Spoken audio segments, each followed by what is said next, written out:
with your experience in YP, what's a word or a sentence of advice that you could give them? Become a member of YP. Just like that. What's up, good people? YP fam, Chat State, The Wall. We are here at Breaux, Orleans, one of the famous restaurants here in Chattanooga on Market Street. And we get a chance to sit right next to one of our YP alum, now restaurant owner, Harlan Breaux. Thanks for being here with us today. No problem. And let us not forget, we got a co-host on the scene today. He usually behind the cameras, but you know, we have him dressed nice, get a little crispy, and we wanted y'all to see the man. Always crispy. Always crispy. Always. Okay. It's in my name, you feel me? Chris. It's in my name.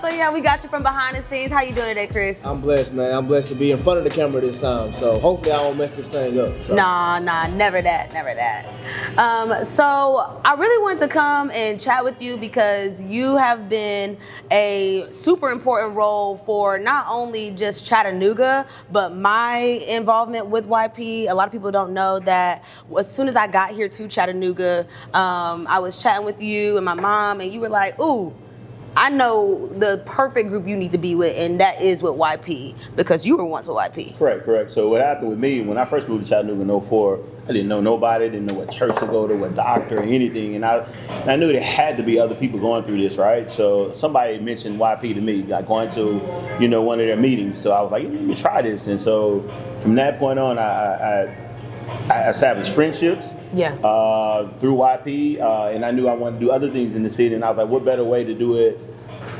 other than just having like the same like-minded individuals, and so I said, let me put myself into something where people are already doing positive things in the city, and I'm gonna build on that, and that's was one of my main reasons for joining YP, and it worked.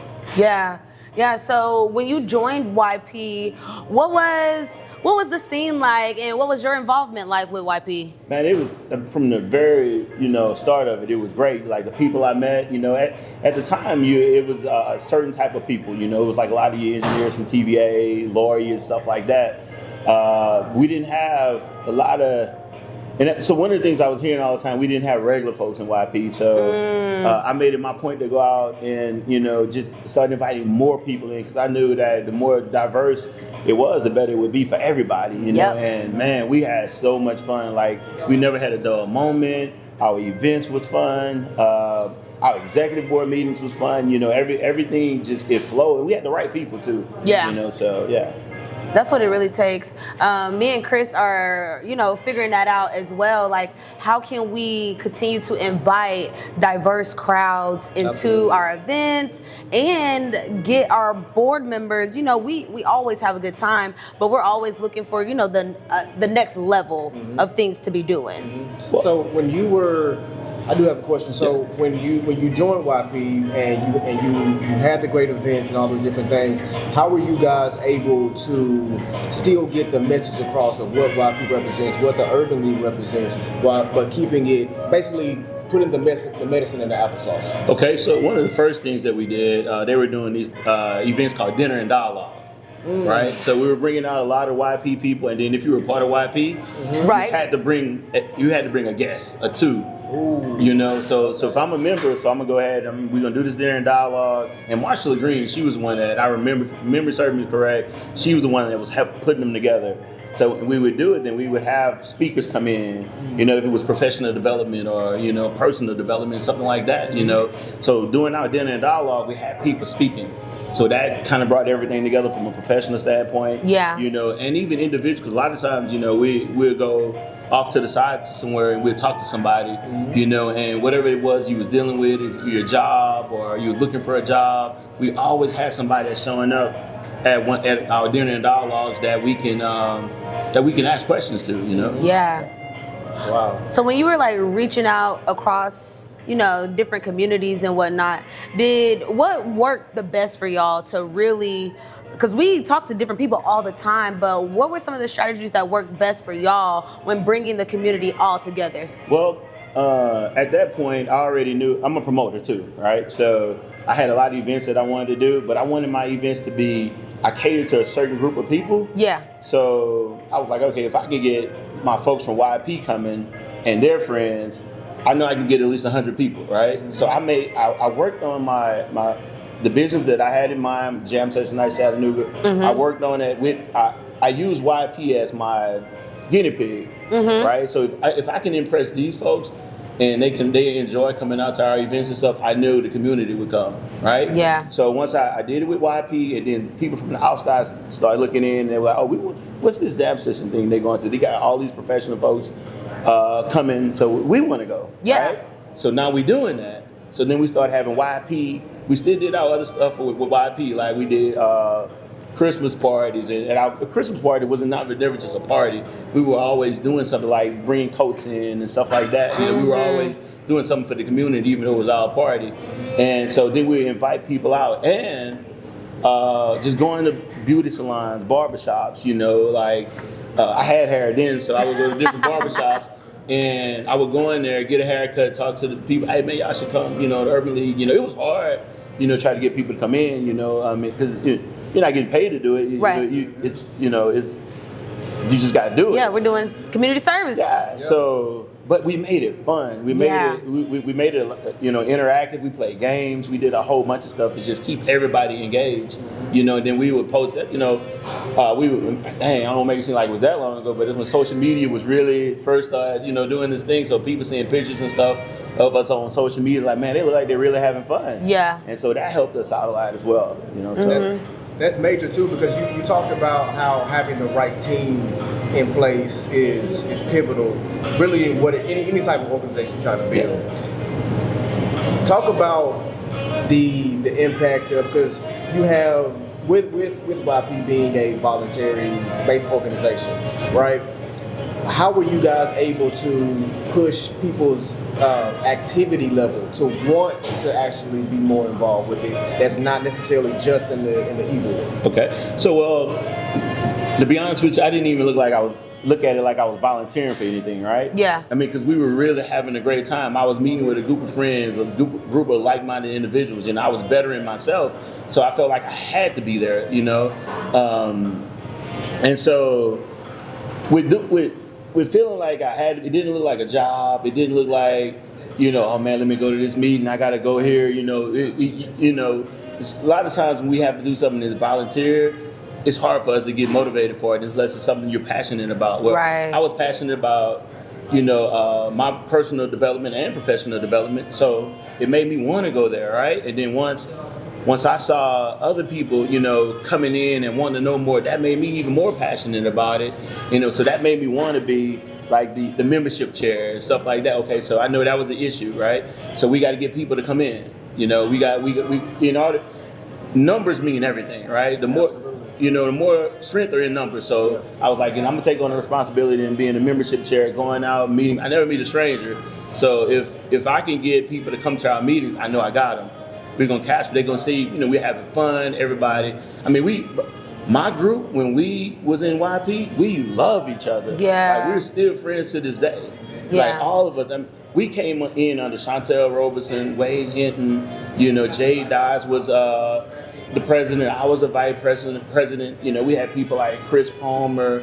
Shout out. Yeah, shout out. Man, we had a strong group of people, and we made it our business. It wasn't just something we was doing. Yeah. So, wow. Yeah. That's indeed. So, I mean, you mentioned some names that are still very prominent in the city today. How has YP been instrumental in like elevating your professionalism and making you really a household name in the city as well? I mean, people say that. I never really look at it like that. I just do what I do and just keep it moving. But to answer your question, YP was the base of everything I did. Like if I have an event and I get 50 to 100 YP members there, I'm good. Yeah. Like these my folks, we gonna rock it. So once I built it with them, then we did it outside. Outside people started coming in. And then they became family as well. Yeah. We call it YP family, Right. And being around other professionals and other genres and stuff that I wasn't used to, seeing how they move, and the stuff they dealt with, that helped me, and even I sit back and look at them like Gabe Franceschi.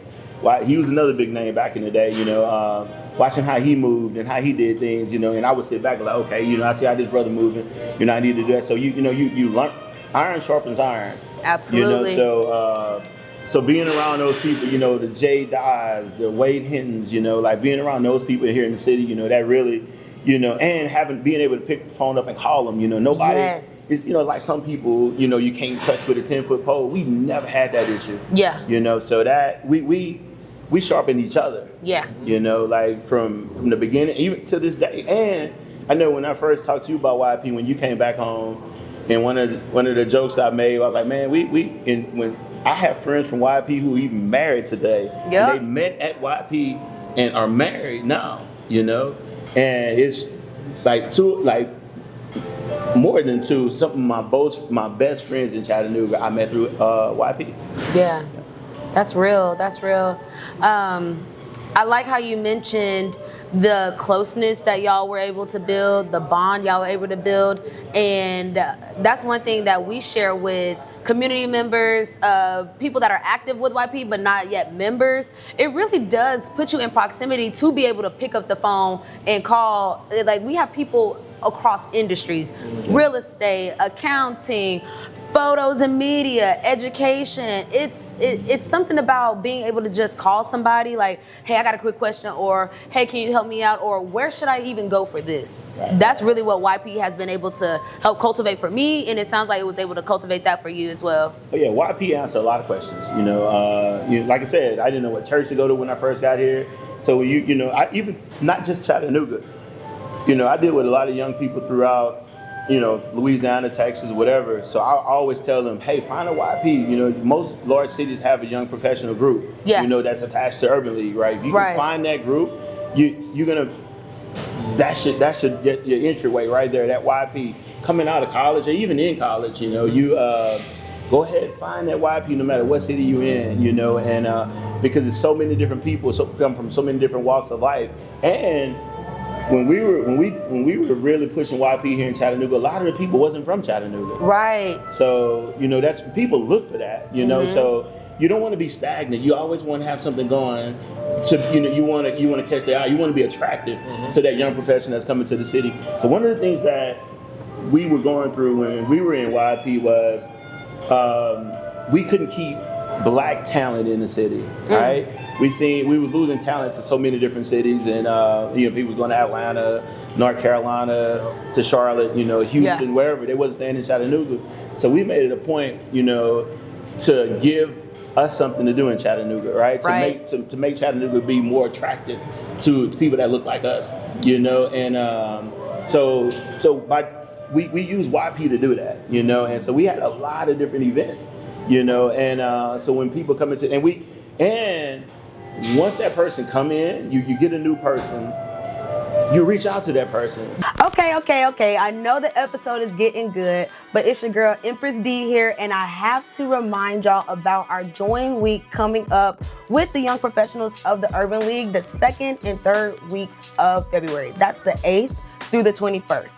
Go ahead and mark your calendars, because our committee chairs will be throwing lots of events that will be focusing on our professional development, personal development. We'll have some socials thrown in there, and of course we will be focusing on voter registration during this important voter year. Come out, come fellowship with us. I can't wait to see all of our YP members, and I hope some of y'all decide to join in at that time. So I'll let you get tuned back into this episode, and I know I'll see you there. Yeah. You make it your business to follow through and get them in, so I've seen that so many times before, and then we also seen other YP members. We had YP president here. She left Chattanooga. She moved back to Murfreesboro, and she became YP president there. Oh, wow. So, so it's just building it. Okay. Yeah. It's but most importantly, y'all, we made it fun. Yes. We didn't bicker, and we wasn't upset with one another. We just did what we had to do. We came up with a plan. We did it. We made it happen. We executed. I mean, we done a lot of major stuff. Like, we met with the governor one time. I had to ask him questions.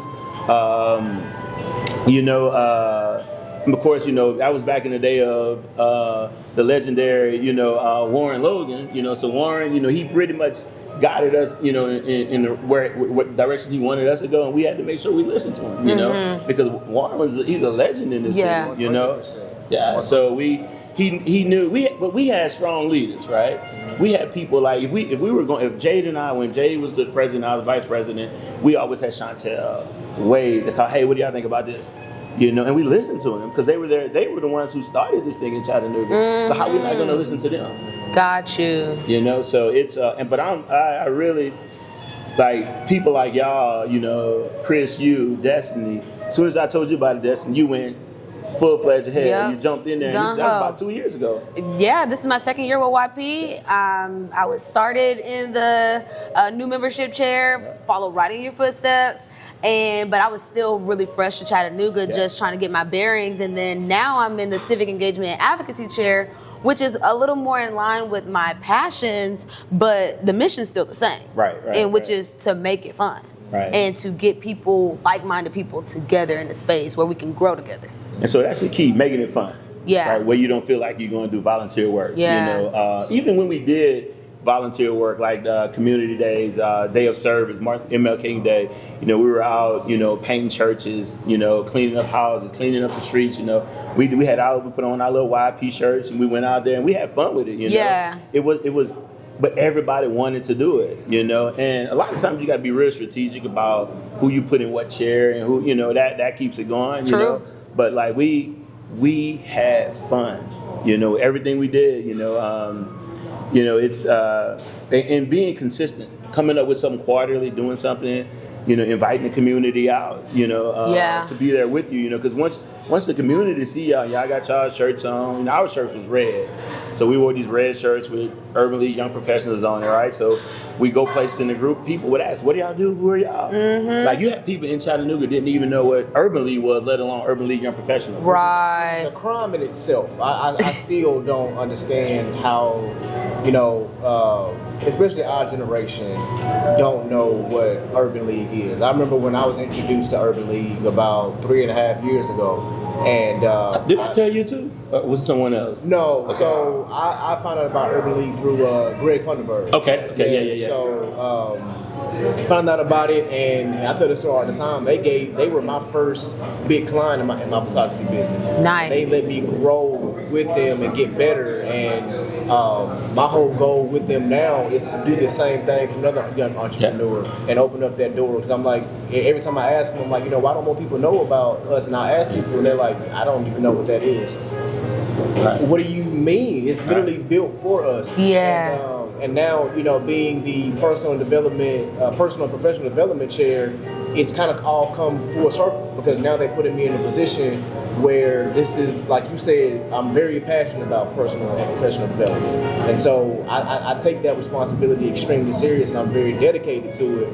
And so what I want to ask you is, well, first, how old were you when you joined YP? Man, I don't know what year that was. And I'm 47 now, so I aged out 7 years ago.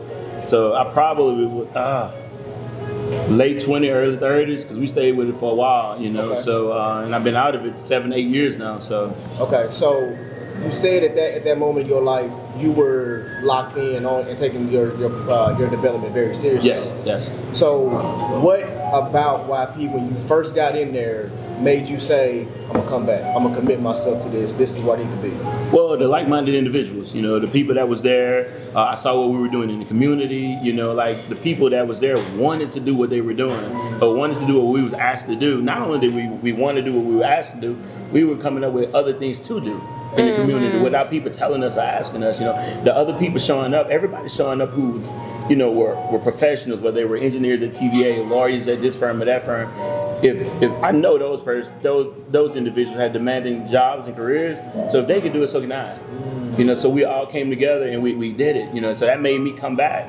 I'm like, if Destiny can come to a executive board meeting, with her busy schedule, so can I.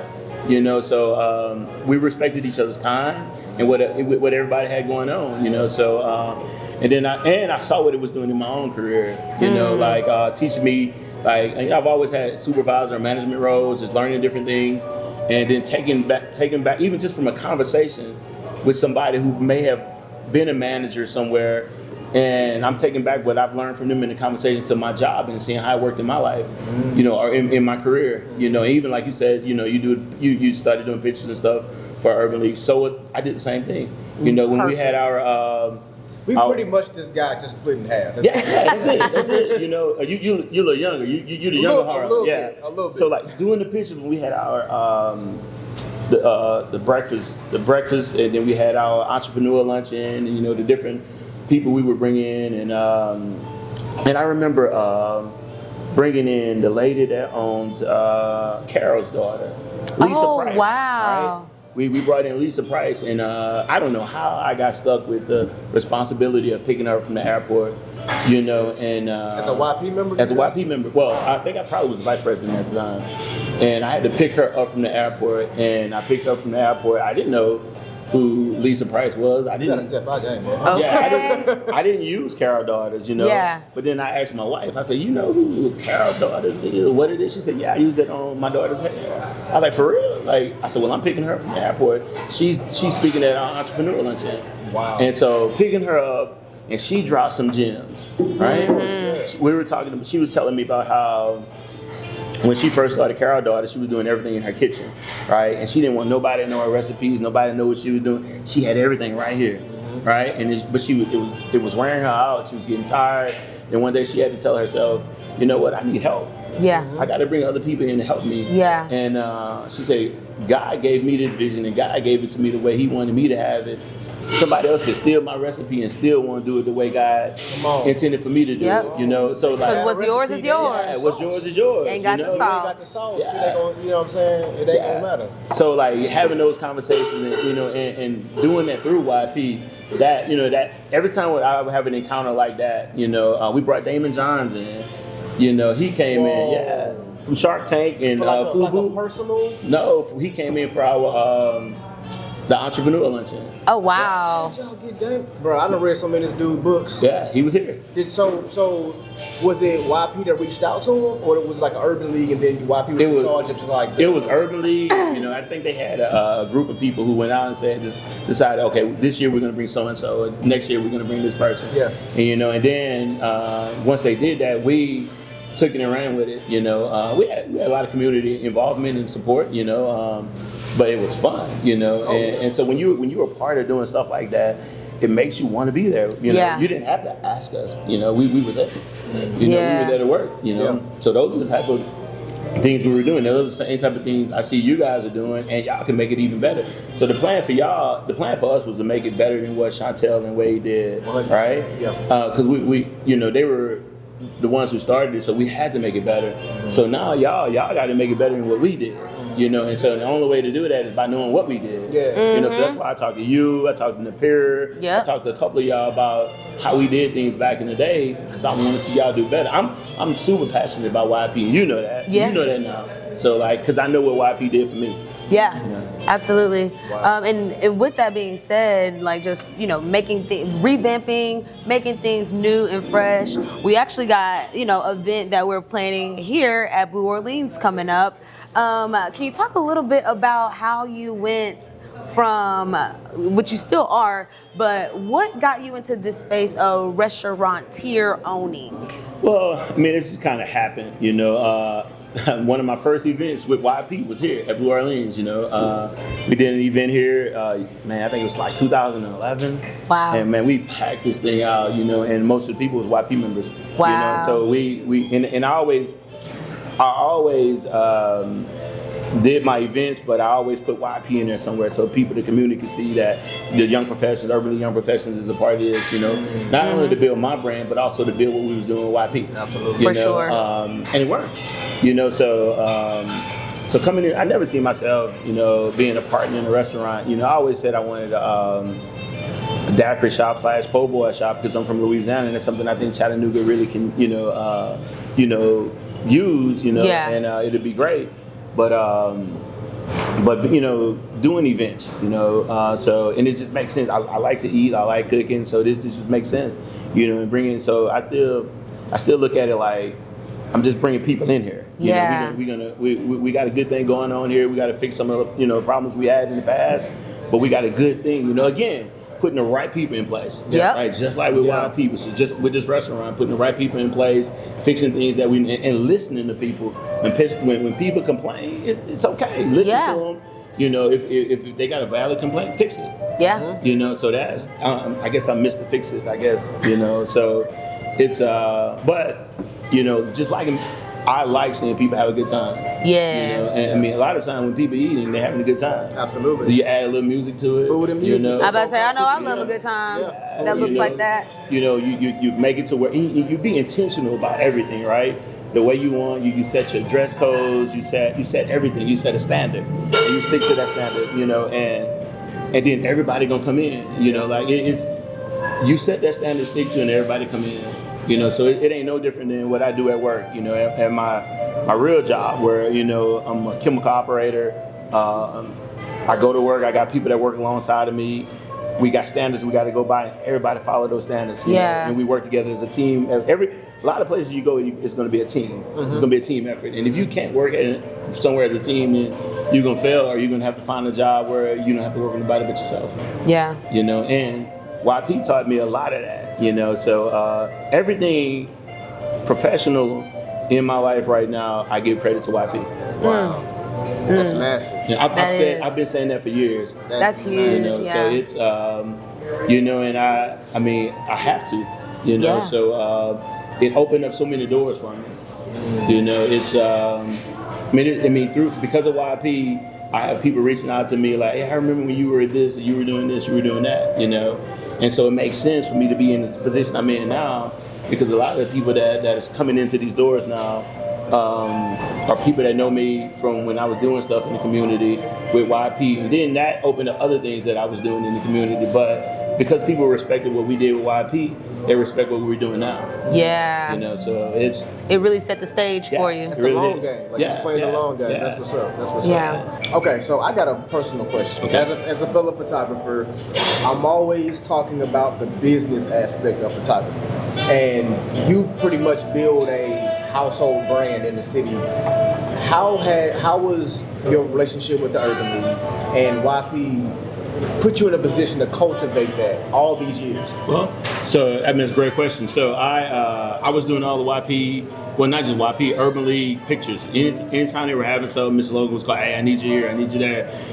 For years I did that. So through that, when people seeing you out doing these big events, the entrepreneur luncheon, the breakfast, they gonna come to you. They're gonna, hey, I need this, and are you available? Do you do this? Do you do that?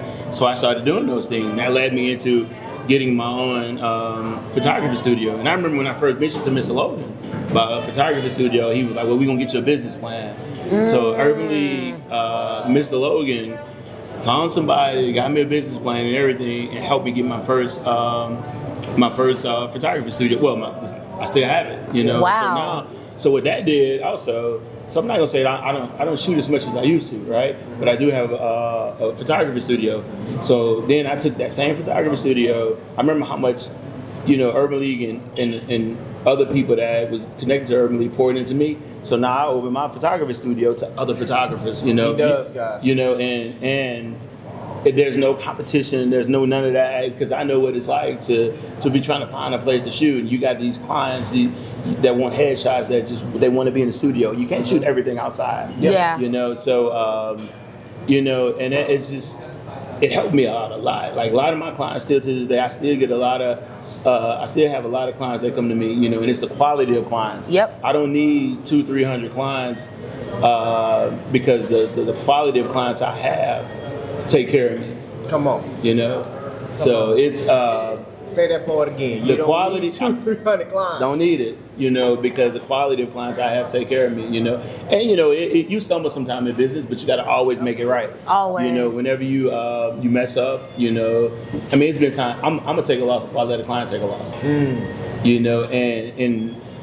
And Harlan messed this up, but Harlan took care of me. Sure did. So in business you got to do that, whether it's photography, even food. If somebody comes here and they eat something, the service is not where they wanted it to be. Okay, what can I do to make it better? Absolutely, accountability. Accountability. Yeah. So You know, and that was part of one of those personal professional development series we did at the Urban League. I think Vincent Phipps did that one. You know, so you know, and so we, like I said, everything I can relate everything back to YP and Urban League. Wow. You know, everything. But photography, Urban League catapulted my photography business. Did you know that you wanted to make it a photography business, or were you just into photography? Man, no. I was laid off from work and I had a camera. That sounds very similar to my story. So, you know, I was taking pictures of my son. I love taking pictures of my family. And somebody was like, hey, you know, I saw this picture you did of your son. Can I pay you to take pictures of, you know, my kid? You gonna pay me to do that? You gonna pay me to learn how to do something? Mm-hmm. Yeah, okay. Mind blowing. And then next thing you know, then it's, you know, weddings or, you know, parties, whatever the case may be. You know, and it started off as me just trying to make some extra money to provide for me and my family. Yeah. So I'm gonna wrap it up with this. For me anyway, what is one word or one sentence that you could give to a young entrepreneur that's trying to find a way in the city to get in front of clients, but they don't want to go the traditional route? Like, let's say if it's photography, right? They don't want to necessarily do just weddings, right? They want to pivot and find another lane. With your experience in YP, what's a word or a sentence of advice that you could give them? Become a member of YP. Just like that. I mean, simple as that. Because when you become a member of YP, you're going to have so many different people that you're connected to, and so many doors can open for, whether it's headshots, nature, real estate photography, whatever it is you're going to do. You know, YP gonna pretty much funnel those type of people to you. You're going to meet everybody through there, right? And then from that, and from outside of that, then you can build your business. Yeah. You know? So it's I mean, I know I'm biased, you know, but YP is a key ingredient to entrepreneurship in Chattanooga. It sure is. Wow. And I would have to agree. I mean, even coming back into Chattanooga, some of my first projects back in Chattanooga was with the Urban League. Because I was a YP member, I had that proximity to be able to share with them the things that I did, the ideas that I had, and it's always been welcomed with open arms to come in, share those ideas, and like you said, cultivate and catapult. I mean, it's called YP Young Professionals. You know, so everybody's a professional, or should be a professional at what they're doing. So that's going to help us. Yep. You know, so it's, I mean, again, I love what y'all doing with YP. You know, I mean, I feel like the big brother, I ain't going to say the uncle or the granddaddy, you know what I'm saying? It's giving unc. It's giving unc. Big unc. I mean, to see what y'all doing, you know, like it really makes me happy, you know, what y'all young people are doing, y'all younger people are doing, you know, with YP, and it's amazing. I mean, it's 15, almost 20 years later, you know, like that's. And the seeds that you sowed are still reaping fruits, huh? Yeah, that's, you know, and you know, I tell people about it not because, you know, oh, I did it and I want you to do it, but because I know what it did for me. Right. You know, right. So, you know, and like you, I know how eager you was, you know. At first she's like, I don't know, you know. Like, I'm telling you, Destiny, you know, I'm telling you, you need to do it, you know. And she did it. Now look. Now look at me. Yeah. Your favorite host. That's it, you know. So, but yeah, definitely, man. YP's everything. Man, so I'm so excited to just see where you're gonna take Blue Orleans. I'm so grateful for all the wisdom you've imparted on us today and before, and just helping us really guide YP to new heights as well. Thank you for your service. Right, right. The community thanks you too. But on that note, speaking of taking care, I heard you was gonna take. Perfect. All right. So what do we have here? Right on time. Man, that's shrimp and grits with some andouille sausage. This mine. This yours? This ours. Okay. You got it. I think it's time to wrap this thing on up. It's time to wrap it up. So, guys, I hope you enjoyed this episode of the Urban Voice Podcast. It's been an honor. Thank you, Harlan, again. You're welcome. Listen, thank you for having me sit from behind the camera. No, enjoying thank you, brother. I'm hungry. So, if y'all enjoyed this episode, make sure you like, subscribe, share it with anybody. Join YP if you're in the Chattanooga area. If you're not, join your local YP. And we'll see y'all in the next episode. Peace. Peace.